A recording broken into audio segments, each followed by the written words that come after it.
আসসালামু আলাইকুম।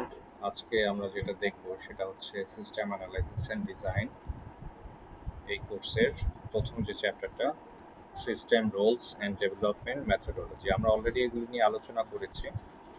তো আমাদের একটা বড় কনসার্ন হচ্ছে যে আমরা সিস্টেমটাকে যে কোনো একটা প্রজেক্ট যখন পাবো সেটাকে আমরা কি করব, সেটাকে আমাকে সাকসেসফুল করব। কিন্তু তারপরেও দেখা যায় যে প্রজেক্টগুলো অনেক সময় ফেল করে। কিন্তু প্রজেক্টগুলো কেন ফেল করে? প্রজেক্টগুলো ফেল করার অনেকগুলো রিজন আছে। যেমন হচ্ছে যে প্রজেক্টগুলো did not support the business strategy and the objectives. মানে হচ্ছে যে আমি যেই একজন একটা সফটওয়্যার ডেভেলপ করবে, সে সফটওয়্যার ডেভেলপমেন্টে সে যে রিকোয়ারমেন্ট চাচ্ছে কিন্তু তার মূল বিজনেসে যে স্ট্র্যাটেজি অ্যান্ড দ্য অবজেক্টিভ সেটার সাথে এটা অ্যালাইন না, তখন প্রজেক্টটা ফেল হতে পারে। প্রজেক্ট মানে এখানে তুমি যে সিস্টেম অ্যানালিস্ট হিসেবে তোমার সফটওয়্যার কোম্পানি থেকে তোমরা যে প্রজেক্টটা হাতে পেয়েছো, যেটা যে প্রজেক্টটা তুমি যে সুপারভাইজ করবা, সিস্টেম অ্যানালাইসিস ডিজাইন করবা, ডেভেলপ করবা, সেই প্রজেক্টটা। তারপর অনেক সময় কেন প্রজেক্ট ফেল করে? For the poor planning and the project management. তোমার যদি প্রজেক্ট, তোমার you have a good software development team, but you don't have a good project management, you have a very poor planning, then your project should be fail. ঠিক আছে, তাহলে শুধু software ভালো developer থাকলেই হবে না, we need a good planning and the project good project management. তারপরে failure to understand the user requirement. আমরা যে কোম্পানির জন্য সফটওয়্যারটা রেডি করব, সেই কোম্পানির যারা কাস্টমার, যারা ইউজার, যারা সফটওয়্যারটা ইউজ করবে, যেমন তুমি কোনো একটা ওষুধ কোম্পানির জন্য, গার্মেন্টসের জন্য, অথবা যে কোনো একটা ইন্ডাস্ট্রির জন্য করছো, এখানে যারা ইউজাররা সফটওয়্যারটা ইউজ করবে, সেই ইউজারদের রিকোয়ারমেন্টটা যদি আমরা বুঝতে না পারি, তাদের সাথে কমিউনিকেশন না করি, অথবা কমিউনিকেশন করেও যদি তাদের জিনিসটা বুঝতে না পারি, নিজেদের মতো করে তৈরি করি, তাহলে তোমার হচ্ছে আমাদের সিস্টেমটা অনেক সময় ফেইলার হবে। এছাড়া inadequate cost versus the benefit analysis. আমাদের যদি কস্ট, যেমন প্রজেক্ট ডেভেলপমেন্টের কস্ট এবং হচ্ছে যে এখান থেকে যে বেনিফিটটা হবে, সেটা যদি অ্যালাইন না হয়, সেটা যদি তোমার হচ্ছে যে ইকুইলিব্রিয়াম না হয়, তাহলে প্রজেক্টটা ফেল হতে পারে। ইনঅ্যাডিকুয়েট কস্ট, অনেক কস্ট হলো, বেনিফিটটা অনেক কম হলো, তখন প্রজেক্টটা ফেল করতে পারে। তারপরে হচ্ছে যে প্রজেক্টটা কি থাকতে পারে? My rate of design defect and error. অনেক বেশি তোমার এরর থাকতে পারে। যদি তোমার সফটওয়্যারে যদি অনেক বেশি তোমার প্রোগ্রামিংয়ে যদি অনেক বেশি এরর থাকে, ডিফেক্ট থাকে, তখন এই প্রজেক্টটা ফেল হতে পারে। তারপরে হচ্ছে installations of incompatibles or inadequate technology. ঠিক আছে, আমাদের যদি ইনস্টলেশনে যদি তোমার হচ্ছে যে ঠিক মতন যদি না হয়, যে সফটওয়্যারটা আমরা যে কোম্পানিতে আমরা করব, ডিপ্লয় করব, সেখানে যদি ইনকম্প্যাটিবলস, মেশিনারিজের সাথে যদি ইনকম্প্যাটিবল হয়, টেকনোলজি, তাদের এক্সিস্টিং টেকনোলজির সাথে আমি যে সফটওয়্যারটা তৈরি করেছি সেটা যদি ইনঅ্যাডিকুয়েট হয়, ইনকম্প্যাটিবল হয়, কম্প্যাটিবল না হয়, তাহলে প্রজেক্টটা ফেল হতে পারে। এছাড়া তোমার হচ্ছে নো এডিকুয়েট কন্ট্রোল ইমপ্লিমেন্টেড। ঠিক আছে, কন্ট্রোলটা থাকলো না ওভারঅল প্রজেক্ট ম্যানেজমেন্টে। তারপরে আনস্ট্রাকচার অ্যান্ড আনমেইনটেনেবল সফটওয়্যার। সফটওয়্যারটা ডেভেলপ করেছো কিন্তু সফটওয়্যারটা প্রপার তোমার হচ্ছে যে সফটওয়্যার ইঞ্জিনিয়ারিংটা হলো না, যেখানে আনস্ট্রাকচার থাকলো, কোডটা ওরকম ক্লিন হলো না, ঠিক আছে, এবং হচ্ছে যে স্ট্রাকচার হলো না, তখনও এটা ফার্দার ডেভেলপমেন্টের জন্য তোমার কি হবে? ফেইল হবে। এইসব কারণে প্রজেক্টটা অনেক সময় ফেইল হয়। বড় বড় মিলিয়নস অফ ডলার্স তোমার মানুষ লস করেছে ডিউ টু প্রজেক্ট ফেইল। ঠিক আছে, এখানে দেখো যে তোমার হচ্ছে যে 30% of large IT project are cancel before completions. ঠিক আছে, শুরু করেছে, কাজ শুরু হয়েছে, কিন্তু 30% আইটি প্রজেক্ট ক্যান্সেল হয়ে গেছে বিকজ অফ দ্য এসব রিজনে। ঠিক আছে, তারপরে 50% of IT projects are over budgets. মানে শুরু করেছে ধরো 1 লাখ টাকা দিয়ে, এবং এটা চলে গেল 20 লাখ টাকা, তখন এটাকে আমরা ওভার বাজেটস বলবো।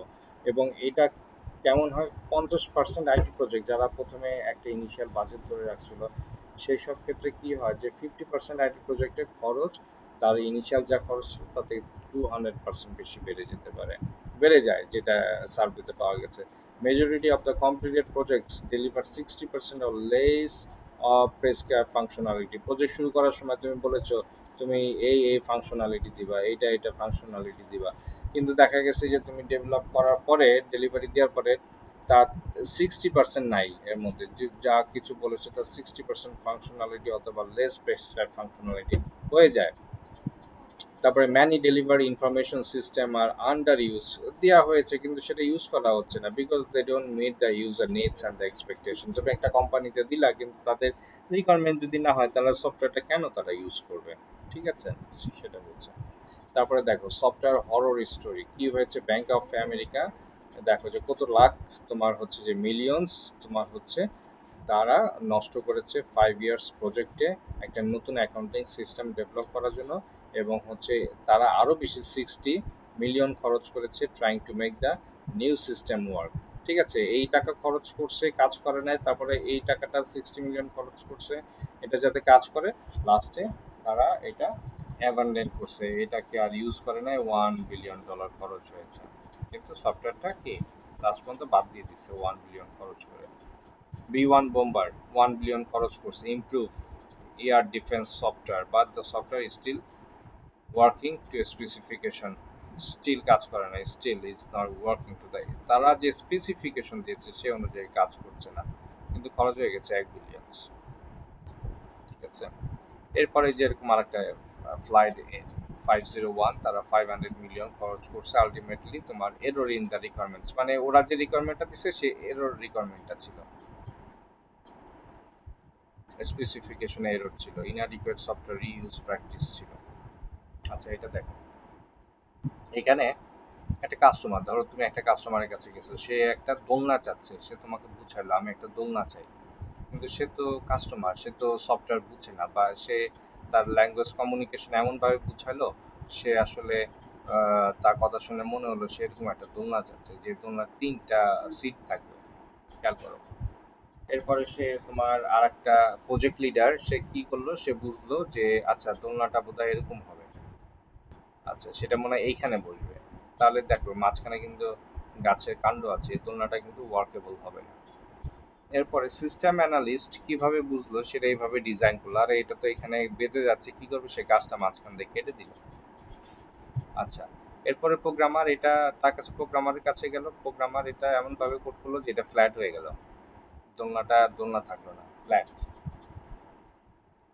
ঠিক আছে, এরপরে এই জিনিসটা নিয়ে বিজনেস কনসালটেন্ট এমনভাবে ফুলায় ফাঁপায় দেখালো যে এরকম একটা দোলনা দিচ্ছি তোমাকে, হ্যাঁ সিটের গদি টদি পাবা। তারপরে তোমার কি হলো, প্রজেক্টর ডকুমেন্টেশন, প্রজেক্টর ডকুমেন্ট করতে হয়, তুমি এমনভাবে ডকুমেন্টস করলা কিছুই নাই, ফাঁকা। এরপরে যখন অপারেশন ইনস্টল হলো, সফটওয়্যারটা ইনস্টল করলাম, দেখা আসলে দোলনাইটাই নেই, খালি ওই যে বললো না 60% লেস ফাংশনালিটি হয়ে যায়, কিন্তু তুমি যখন খরচ করলা, চার্জ করলা, একদম এই যে রোলার কোস্টারের মতো একদম উড়াধুরা খরচ করলা। সাপোর্ট দিলা কেমন, কোনো সাপোর্টই নাই, গাছই নাই, কিন্তু কাস্টমারটা আসলে চাইছিল কি এরকম নর্মাল একটা দোলনা চাইছিল বেচারা, কিন্তু কত কিছু ঘটনা ঘটলো। ঠিক আছে, তাহলে এটা থেকে আমরা বুঝতে পারছি যে ভেরি ইম্পর্টেন্স যে রিকোয়ারমেন্টটা, কাস্টমারের রিকোয়ারমেন্টটা বোঝা, কাস্টমার এই যে ভুল বুঝাইতে পারে, কিন্তু তুমি অ্যাজ এ সিস্টেম অ্যানালিস্ট তোমাকে রাইট তোমার স্পেসিফিকেশনটা, তার রিকোয়ারমেন্টটা বুঝতে হবে, তার রিকোয়ারমেন্টটা যদি বুঝতে না পারো, তাহলে তোমার প্রত্যেকটা স্টেজে তুমি ভুল করবা। তুমি রিকোয়ারমেন্টটা বুঝতে না পারলে তোমার ডিজাইনটা ভুল হবে, তোমার কোডিংটা ভুল হবে, তোমার সাপোর্ট ভুল হবে, ইনস্টলেশনে ভুল হবে, সাপোর্টও দিতে পারবা না। ঠিক আছে, সো কাস্টমারের সাথে কমিউনিকেশন অ্যান্ড রিকোয়ারমেন্টস বোঝাটা ভেরি ভেরি ইম্পর্টেন্ট। ঠিক আছে।